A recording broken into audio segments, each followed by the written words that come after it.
Is Antonetta Mosley of I Follow the Leader, and welcome back. We have never done back-to-back live episodes. However, it is the time. And so thank you for those who listened to episode 51. It is now episode 52, just a little 10 to 15 minute break as we are newscasters. So this is really fun. Episode 52, I am my sister's keeper. Overcoming disparities in healthcare for Black women. For those who may not have heard the other episode, I am not going to give it all away. You are going to have to go back and listen to episode 51. In episode 51, we had Chrissy and TT, who are amazing and back here with us. And they shared about the rootology and also experience visiting a plantation where the slaves are actually featured versus the slave owners. And so that is really important. We really wanted to segue from where did we start to where are we now? And so go back and listen to episode 51. There's a lot of great resources. I learned a lot. I know you will too as well. This episode, we're going to focus on health disparities and where are we now. So you all are going to get to go along with us. We attended two amazing conversations. One was a Better Wake town hall on health equity at Apex Senior Center. I'll tell you a little more about it soon. And then we had an amazing Zoom conversation with a birth and wellness center that is going to be opening up officially next year, and they're in their fundraising campaign. So we want to highlight the amazing work that they've done in the past under a different name and are going to be doing now under Aya Birth and Community Wellness, launching March 2024. That is what this episode will focus on.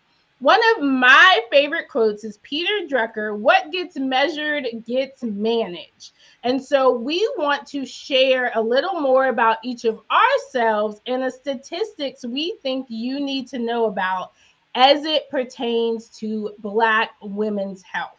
We can go in reverse order this time if you all feel everyone feels good.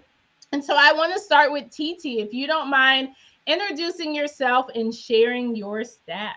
Sure, I'm Titi Lyle Samorin, diversity, equity, and inclusion consultant and strategist. And my Black maternal health stat is death rates for infants born to African Americans with advanced degrees are higher than white Americans who didn't go to high school. And the source is the AMA, American Medical Association, and this is from January of 2022. Thank you so much. Yeah, Penny. Yes, good. Is it morning, afternoon? Anyway, we're here. I'm Penny Carroll. I am a professor for North Carolina Central University, College of Arts and Social Sciences, Department of Social Work. And my health stats include that Black women are 3 to 4 times likely to die from a pregnancy-related cause. And interesting that the cause is, there are 4 of them, and this is according to the CDC Health Equity. The causes are, number 1, quality of health care, underlying chronic conditions, structural racism, and implicit bias. Thank you. Yeah, Kim. Hey, good morning, everyone. I'm happy to be back for part 2. And I'm Kim Glenn with Moss and Ross. We're a triangle-based fundraising consulting firm where we work with lots of nonprofits. And I'm excited that we're going to get to focus on a couple in particular today, 2 or 3, that are doing incredible work in this space. My fact, nationally, Black women are 3 to 4 times more likely to die from pregnancy-related causes than white women. Research indicates that 22% of Black women receive lower quality of care than white women and are subject to discrimination in the health field. Thank you so much, Kim. Chrissy. Yes, good to be back on this segment. I'm Chrissy Salestad with Triangle Family Services in Raleigh. I'm the Chief Operating Officer. My statistics essentially, again, the Black maternal health is really something that I focused on. Black women statistically have the nation's highest maternal mortality rate. In 2014, the Black maternal mortality rate was 52.4 deaths per 1,000 births, compared to the national rate of 21.5 per 100,000 live births. That's more than 2 times higher and worse than any other racial or ethnic group. And that's just escalated in 2020, between 2020 and 2021, from 55.3 deaths per 100,000 live births in 2020 to 69.9 from 2020 to 2021. So that this issue is becoming worse and worse every day and more of a crisis. Thank you so much, Chrissy. And for those who maybe haven't listened or watched episode 1 yet, the reason we're all here, we are all in Leadership Triangle's regional program. And for our graduation, we will be presenting on a topic. And our group chose Black women's health as our topic. And that's why we're here today. You're going to have a lot of resources in the show notes where you can learn more and educate yourself, as we all did. 3 of us identify as Black women, and I can say for myself, I still learned a lot from attending these events and learning more. And something we learned yesterday was the importance of access plus education. You can't just have one or the other. You need both to improve outcomes. And so we're going to talk about some of the great work that some people are doing. I do want to piggyback on some of what was shared. And unfortunately, we are in North Carolina. Our regional program is the Triangle, and North Carolina's maternal mortality rate has doubled over the past 10 years. That is staggering. That is extremely scary to me, and just highlights why these topics are so important. We've talked some about maternal health, but it's also important to note that Black women are more likely to die from breast cancer than any other racial or ethnic group. 40% more likely to die from breast cancer than white women. 60% more likely to have high blood pressure than white women, and twice as likely to die from heart disease as white women. So this isn't one area or one focus where Black women are seeing these health disparities. If you look, it just goes on and on. Uterine fibroids, mental health challenges, etc. And unfortunately, the COVID-19 pandemic has exacerbated these issues. So I am excited. Thank you so much, Chrissy and TT, for really highlighting the importance of these disparities in episode 51. And it is now time for Penny and Kim to share some of what they learned and their insights. So thank you. We will see you all later. Awesome. So I want to start out because Penny said something when we were all just debriefing together that I thought was extremely powerful about why we're doing this. And so, Penny, if you can just share that. Well, one of the things, it just kind of came to me that as we are using this platform, which is a wonderful tool to use, we're not professing to be experts, but we are acknowledging to be advocates. And what better way to advocate for a cause that you're passionate about? You may not have a personal experience with, but you're still passionate about the change. You're passionate about the outcomes. And so I thought that was just something important to share and for our audience to know. So beautiful. And yeah, Kim, if you can share what you shared after that about how others can participate. Yeah, I think what's so beautiful about this is that we can advocate and others can advocate, that we don't need to be an expert in this space to be a voice. And so we just want to encourage anyone who's listening to say, I care about this. I am my sister's keeper. I do want other women to have access to the same health care, to the same level of compassion, understanding. There's so much going on in this space that we want to kind of unpack a little bit today. But The main thing is just be an advocate. Just talk about it and say you care. Awesome. And I love it. I love when technology likes to work. It's just funny. So for those watching, we can now pop up the chat again. Yay. So Chrissy said, yes, we can all be advocates. Yay. Technology is our Yes. friend again. Yes. Thank you so much, Chrissy. And thank you, Penny and Kim. I think, gosh, that's just so important. Often things seem so big that we feel like, can I really do something? And the answer is yes. Yes. Yes. Um, Yes. Absolutely. this group, none of us had ever partnered together on anything before. Mm-hmm. We met each other in leadership triangle, and this rapport that we've built is genuine. We've gotten to know each other over the past 6 weeks and said we can do something together to shine a light. And so I don't want you to think it has to be huge. You have to know the people before. If you have, right, like-minded values, and for all of us, we want to see equity for all women, and especially those who are often, unfortunately, the underrepresented, the underserved, or I love Arlen Hamilton says the underestimated. And so, how can we help this underestimated group improve? So, what we're going to talk about today are two different events, conversations we attended. The first one we attended on April 11th, some of our group. And so I'm just going to read that description for you all, and we will also link their website. We went to a Better Wake town hall, and this one was on health equity at the Apex Senior Center.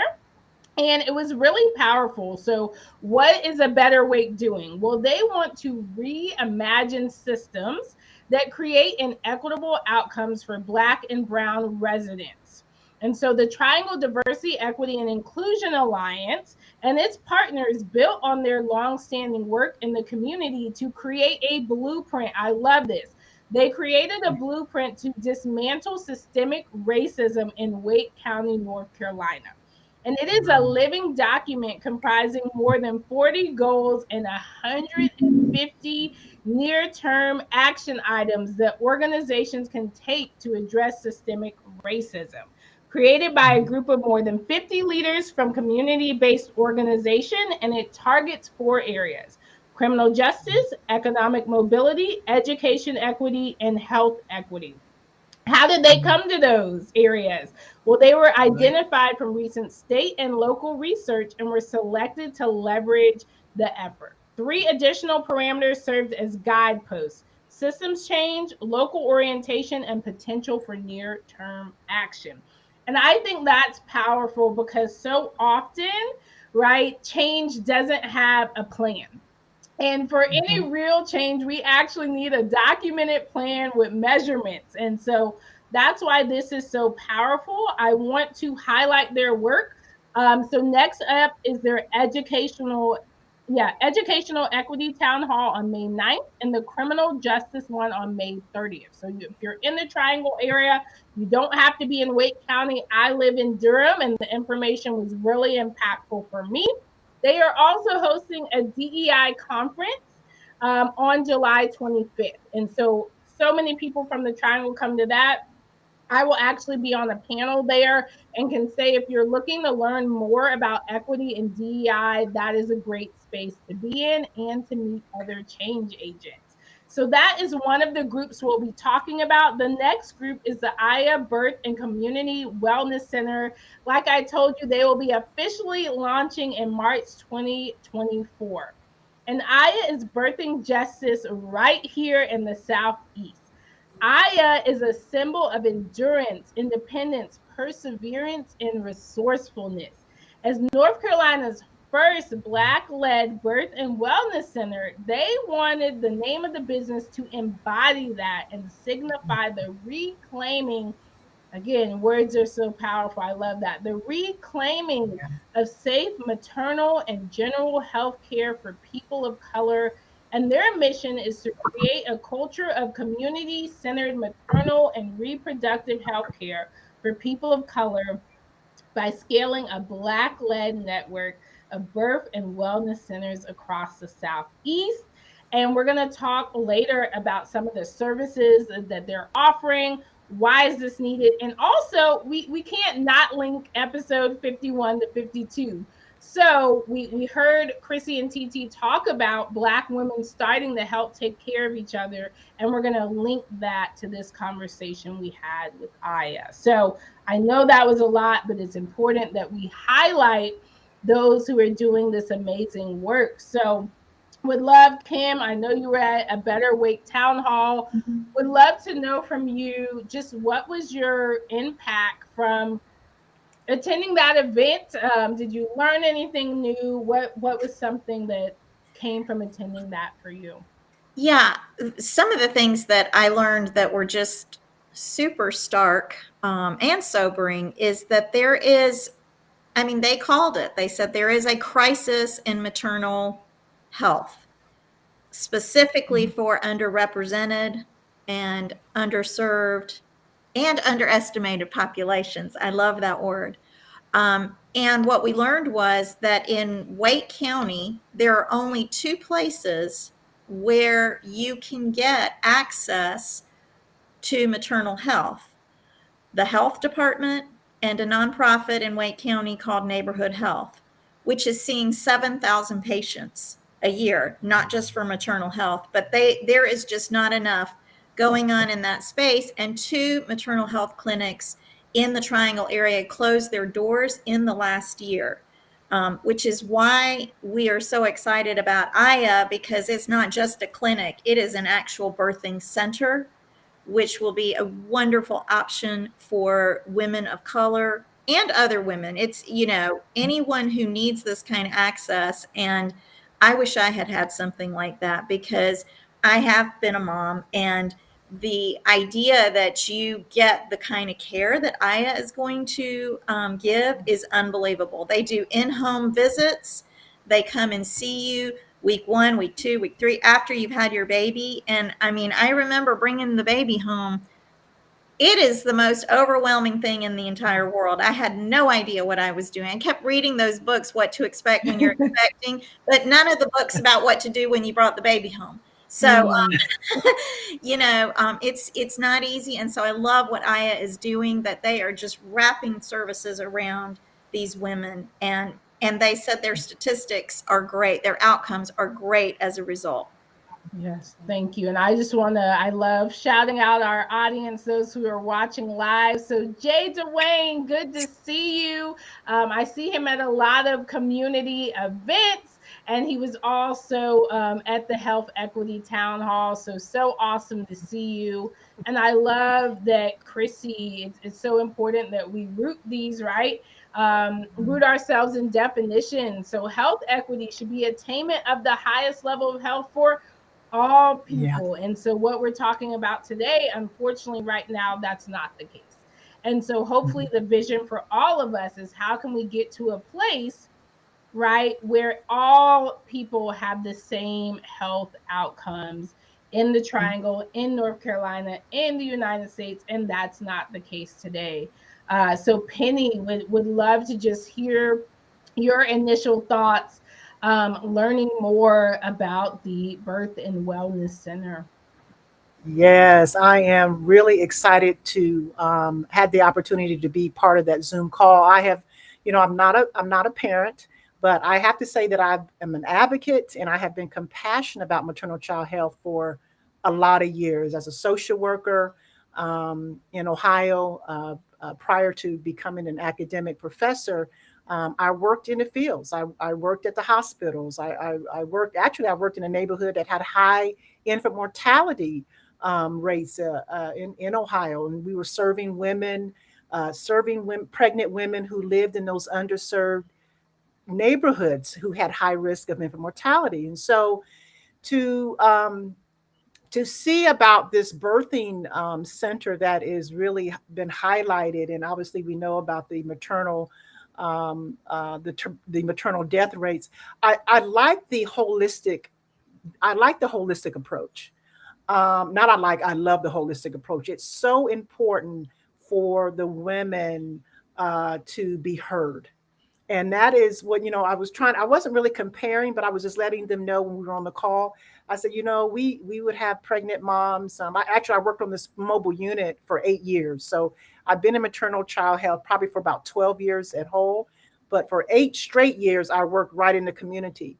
And I was sharing how we would have problems of women coming back for their postpartum care, and they immediately, it's like, you know what, you have to eliminate every barrier for them to prevent from coming back, because that postpartum care is what's key. Mhm. I mean, they delivered a baby, but coming back, checking their blood pressure and checking their mental wellness, all of these things are key factors from them to come back. And so I just really loved how their model is just so wonderful to know that the Black women are going to be taken well care of. And they're, I think Antoinette or Kim, I can't remember, you mentioned about their stats were just superb Yeah. in regards to their rate for their postpartum rate. I cannot remember the percentage, but it was very high.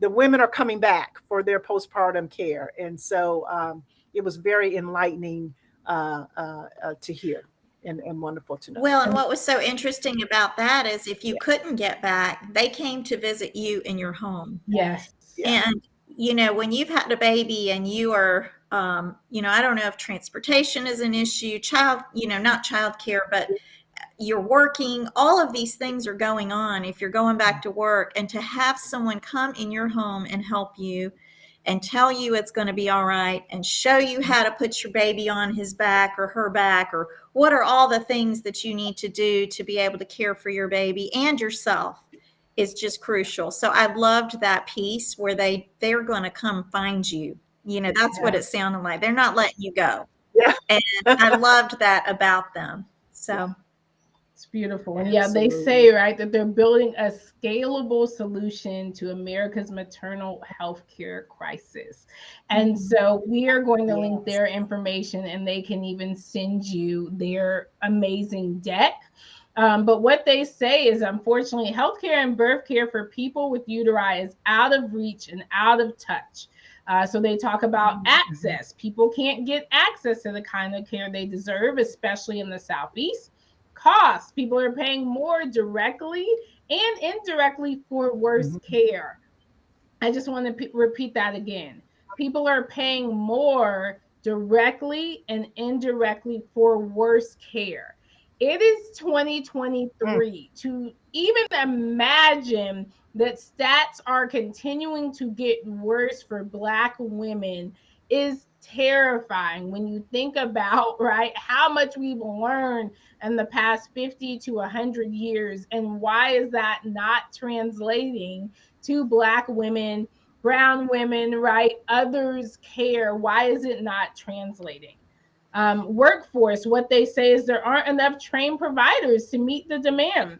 Massive shorter of BIPOC workers.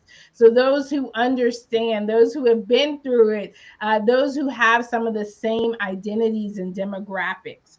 And people of color are dying at 3 to 5 times the rate of white people, including, as TT shared, when disaggregated for education and economics. And so people often want to say, right, it's those who are poor, or it's those who are uneducated. And if you look at the statistics, that unfortunately is not the case. North Carolina is the 11th worst for maternal mortality in the country. This is a crisis. A crisis. And right, as you shared, North Carolina has only 3 birth centers left, and there isn't an operational birth center in the Triangle for 130 miles. So for those who want alternative care, what do they do? Durham's disparity rate for Black versus white infant mortality is almost double the state's average. And so would love to know, Kim, just hearing those stats, how do you feel? We live around this community, and we're in North Carolina. Well, what is so alarming, and even especially about Durham, is you've got one of the world's world-class hospitals in Durham. And the fact that 60% of the population in Durham is Black, and they have two or three times the average of, I think you just mentioned the stat of infant mortality than any other place in North Carolina. So this is why what Aya is doing is so critical. Filling in a gap and providing options for people of color to be able to have care by people who look like them.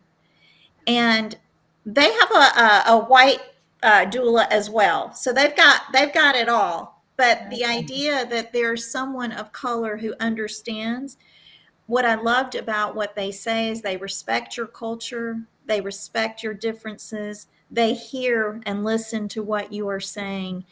And there was just this, we had a conversation right before we got on about, if 95% of the OBGYNs are white, and then we found another statistic that said in medical school, in a University of Virginia study as late as 2016, medical students are actually being told that there are biological differences between Black women and white women, and that Black women don't feel as much pain, and Black women have thicker skin. I mean, it's just unfounded, as the science has evolved. And so if you're not listening to a Black woman expressing her concerns about pain or other things, you're not diagnosing what might be the issues, and you're not listening to her and her body. And you just have to understand that that's putting people at risk, intense risk. And that is what really was so profound about this. And I want to connect back to Stagville as well,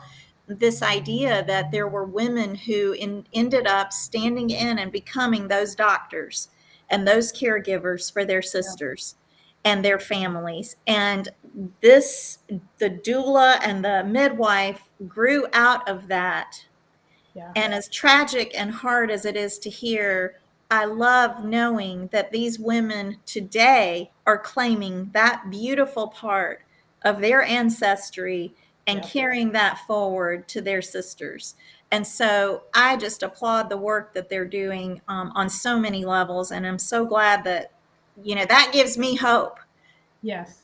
It gives me hope when I think about it. Thank If you. I can add real quick, if I can add real quick, cultural humility. We talked, for years I was trained about cultural competency. Well, there's a humility aspect of it where that individual wants to learn more about what you like, what you don't like. They want to learn more about your culture. They want to understand you more. And I believe that I teach my students about cultural humility because we have to go out. We go out and we work with diverse individuals and communities. And so, we talk about music being universal. I believe that cultural humility should be universal too. It speaks volumes.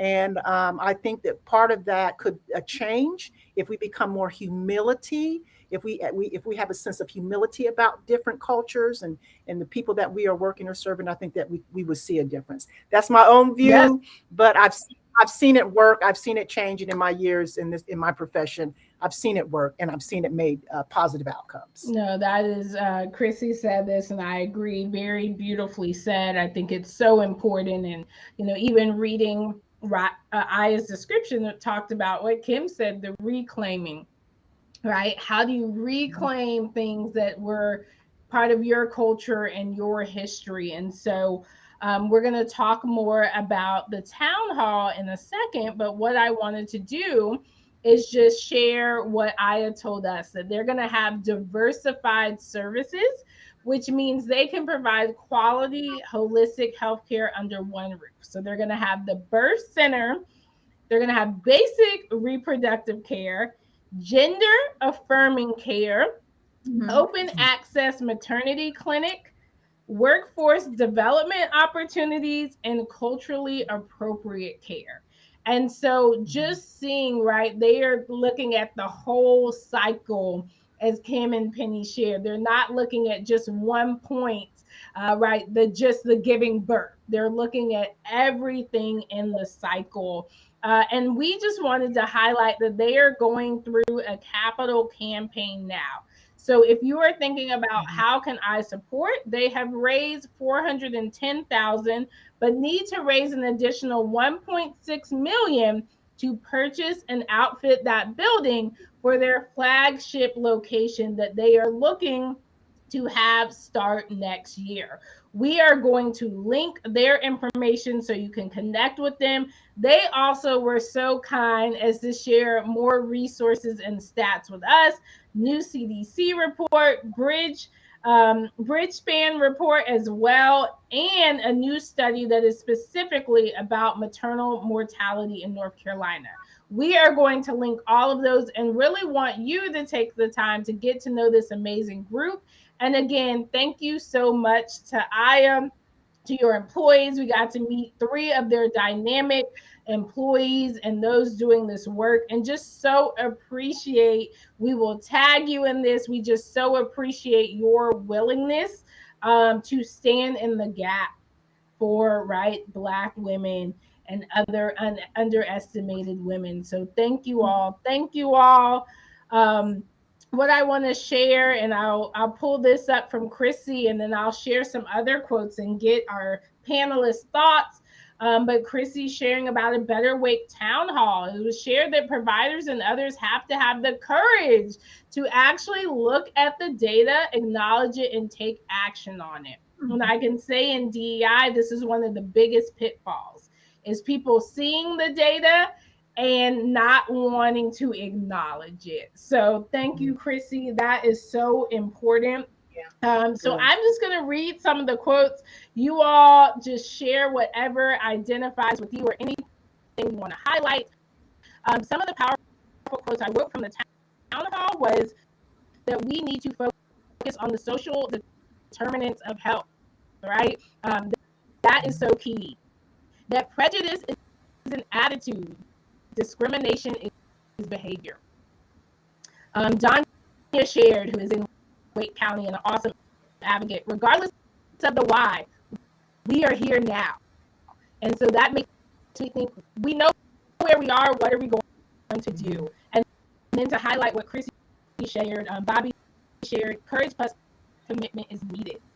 So I just want to step back and Penny, when you think about the social determinants of health and Black women's health as a whole, and even some of those quotes, what can we do? Where are we now? What can we do, Penny? Ooh, Antoinetta, you asking these loaded questions. Loaded, but wonderfully. You know, that's the key right now. That's the important part. You're exposing. There's an unveiling and then there's an exposure that's happening right now. Mm-hmm. And, you know, what can we do? I think what we can do is everyone plays a part. As much or as less as you feel as though that you think you can play a part somewhere. I'm a professor right now. And so my part to play is to incorporate as much of this information in my classroom.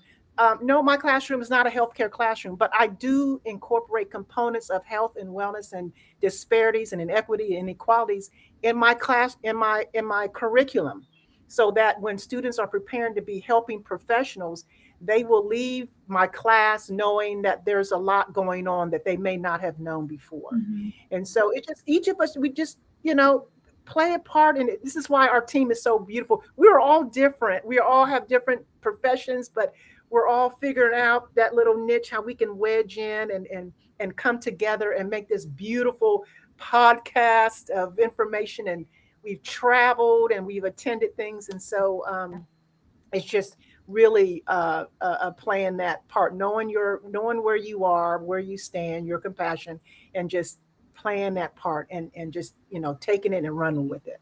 And so there's a lot more that I can say. I know that our time is limited, but we're going to have a part 3, part 4. I don't know. This is loaded. That's so important. Just take the step, attend an event. Cam, I know you were at a Better Wake town hall. Any thoughts on those quotes or even other quotes you wrote down just that people need to know, people need to hear about? Well, yeah, absolutely. Thank you so much. what I took away from that, and it kind of goes back to what you said originally, there's a blueprint, right? We're not just talking about something that cannot be accomplished. Yeah. And it can be accomplished. And we, in our work with my consulting firm, we're always like, you got to have the roadmap. If you don't know where you're going, you're not going to get there. We always say that, and we borrow that from that quote, is a famous quote. But the idea that there is a blueprint, there is a way, and they are looking for people to get involved. You do not have to be a health expert to get involved. They are putting together committees. People can join those committees. Probably Antoinetta will have that link in the show notes, but there's ways for people to get involved. Any of these topics that you care about, come out and listen, come out and learn, come out and share. Even if it's with your 3 or 4 friends you have dinner with on Saturday night, share what you're learning, because that is how change happens. You keep talking about it, you keep sharing, you keep amplifying it. And I love that there is a pathway here. This is not just something that they're making up and, hey, this is a huge problem and what are we going to do? They have a way out and a way to better outcomes. And that's what I loved. The other thing that was really important was there are just so many working poor and who need access to good health care. And there are a lot of clinics in town that do this, but specifically, we talked a little bit at the beginning, Black maternal health care. There's only 2 in Wake County. And then what were some of the barriers that we talked about? Lack of transportation. They can't get there. This one was just mind-boggling. They don't even know that they exist. There's no awareness where to even go. I didn't even know I could go to the health department, and I don't know what neighborhood health is. So awareness, communication. So how are we, there are language barriers. It's not, there's Hispanic communities. We have refugees from Afghanistan. We have so much going on and coming in this community. So communication is another barrier, but there's solutions to all of it. And if we all work together, and that's what I love about our leadership triangle group and our cohort in particular, we're working together. The 5 of us came together, like Antoinetta said, we didn't know each other, but we've just developed this wonderful bond and appreciation for, we share this, and it all goes back to, we are our sisters' keepers. Yes. I love that. Thank you. Yeah, I want to highlight something one of the panelists says that really goes to what you said, Kim, and they said who the messenger is matters. So when we think about communication, especially they talk a lot with COVID, making sure, right, that, hey, a Black doctor talking to Black communities is going to have a different impact, right, than someone else talking to them. And so who the messenger is, so thank you. That was a powerful comment. Who the messenger is matters. So who is communicating these things to communities and populations? And Kim, like you said, right, language matters. Do you speak the same language?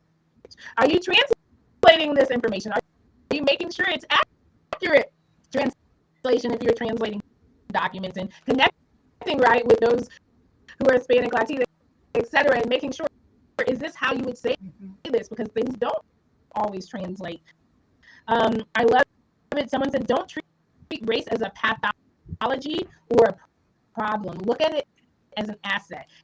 And so I think that's a theme that's emerged throughout this, especially as we look at Black women. How do we use, unfortunately, these injustices, right, but also the powerful things that Black women did as a result, as an asset? And so are we looking to train up more Black female doctors?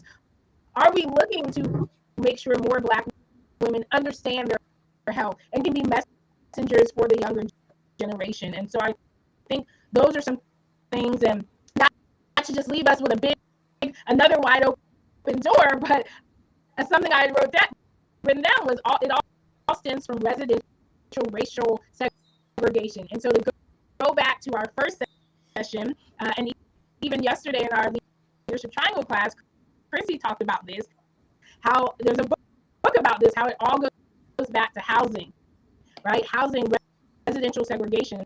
So when we're talking about these problems. This isn't new, right? The pandemic is new, but all these health disparities, unfortunately, are not new. And so we have to look at that. This is where we are, and what can we do to move forward. So, Penny, would just love to know your thoughts. You do a lot of research, and so would love to know why does the past matter as we're talking about overcoming these disparities in healthcare?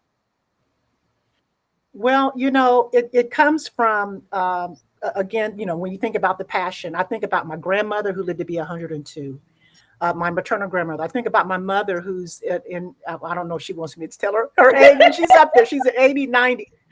But her health, but I followed her pattern of the importance of health and wellness.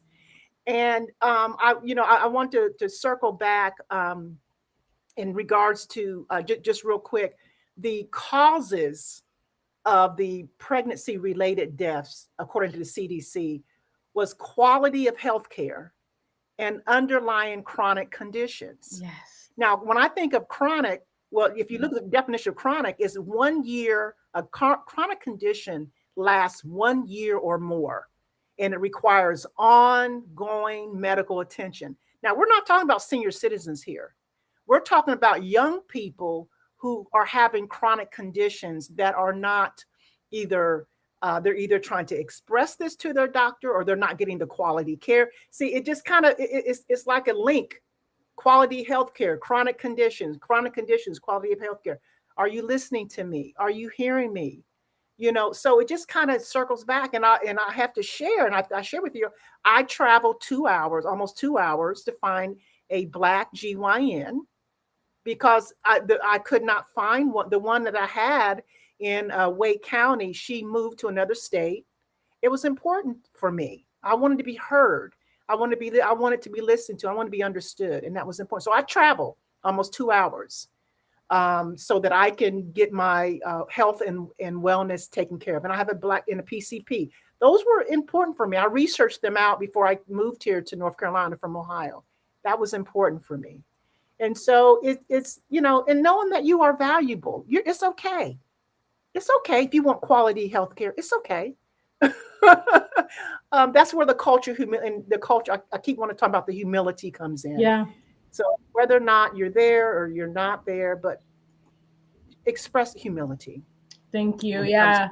And I love that you brought up the chronic conditions, because everyone may not know this, but here are just a few of the chronic conditions that disproportionately affect Black women in the United States: hypertension, diabetes, obesity, breast cancer, lupus, fibroids, mental health conditions, and asthma. And so when you think about just the day-to-day living, not only do Black women have to deal with more racial trauma, discrimination, microaggressions, and stress caused from that, but also the chronic conditions. And it's important, like you've said, and we keep saying, there's a link to all of this. There's such a link. And one of our team members, Virginia, shared yesterday a beautiful just observation that, right, a lot of this is a spider web. And so it's okay, you may not be able to take the whole web down, but if you can just pull, right, a little piece, how that's going to help. And so I want to share a quote as well for those who are like, this is a lot. We've talked about slavery and maternal health and mental health. Bring it all together, Antoinette. Bring us all together. I'm going to try to bring us in. All right. So it can be overwhelming to witness, experience, take in. And I'm just going to add to talk about all the injustices of the moment. The good news is that they're all connected. So if your little corner of work involves pulling at just one of the threads, you're helping to unravel the whole cloth. And that was just shared by someone on Instagram. I'm not sure who the original author is, but thank you for that person. And we're at time. So I just want to allow Penny and Kim here to just close us out with a final reflection or thought. And Chrissy and TT, if you have anything to share online, please do that as well. Oh, Yeah, I Kim, don't know if any final yeah, thoughts, go ahead, Kim? Kim. I believe we can hear you, so just let I us so know. yeah, I lost my video there. Got I think there's a storm going over, but sorry about that. But I've been listening. Just everyone can play a role.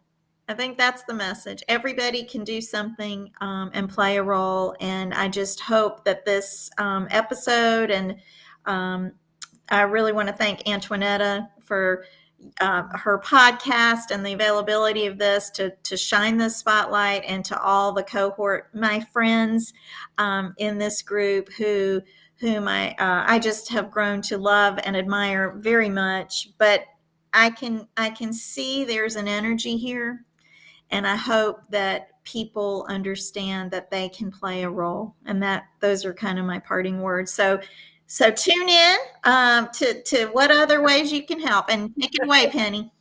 Hey, I ditto. I just want to say I am my sister's keeper. Mhm. And I think the men, we have some men that are actively interested too. They're, Yes. they want to say, hey, what can we do? So it's just not the women, but I think it's a community of all of us. And Mhm. so, again, I thank Antoinette for, creating this platform and allowing us to speak. And I'm looking forward to the future. And there's hope. And I'm going to stay hopeful in this situation. Absolutely. Thank you Thank you. both. And a final quote to leave you all with: health equity means creating conditions that allow all people, like we started with, all people to reach their full potential, regardless of race, ethnicity, socioeconomic status, or other social determinants of health. And that was by Aletha Maybank. Chrissy, I will highlight your comment. So Chrissy just wants us to share that she is incredibly grateful for this group of amazing women, as well as our other larger cohort with Leadership Triangle. We plan to continue to advocate and amplify the work of others in this space. And I think that is so important. You will not always have the answer. You will not always be the expert, but you can always uplift the voice of others and be your sister's keeper, be your community member's keeper, be your neighbor's keeper. And so we hope that from this you have learned you are a change agent and you are an advocate. Your voice matters. People will listen if you share. And so that is the main message, is to keep sharing what is happening. Everyone does not know. We've learned so much being in Leadership Triangle, and so many people have had real major epiphanies that will change how they interact with others. And so thank you so much for listening to episode 51 and 52. I am my sister's keeper, overcoming disparities in healthcare for Black women. We're going to keep the conversation going. So be sure to comment. Let us know what was helpful. Let us know what you learned new. And just stay tuned for more episodes of Conversations with I Follow the Leader. Thank you all. We will see you soon. Thank you.